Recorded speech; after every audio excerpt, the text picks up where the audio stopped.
Lahat tayo dumadaan sa stress. Minsan traffic pa lang sa EDSA, stress ka na. Deadline sa work, family problems, financial struggles, dagdag lahat yan.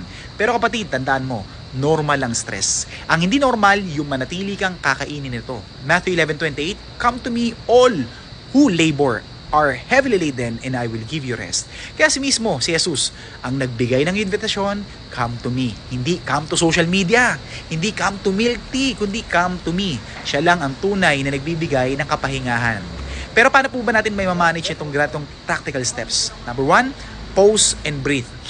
Kapag sobrang bigat na, hinga ka muna. Relaxation is not a sin, kaibigan. Kailangan natin ang katawan natin yan at ang utak natin yan. Number 2, prioritize. Hindi lahat dapat sagutin. Hindi lahat dapat bitbitin ng sabay-sabay. Learn to say no. Number 3, people. Surround yourself with godly and positive people. Minsan ang stress dumalala dahil sa mga kasama natin. Piliin ang circle na nagdadala sa iyo papalapit sa Diyos. Hindi papalayo. Kapatid, stress will come and go.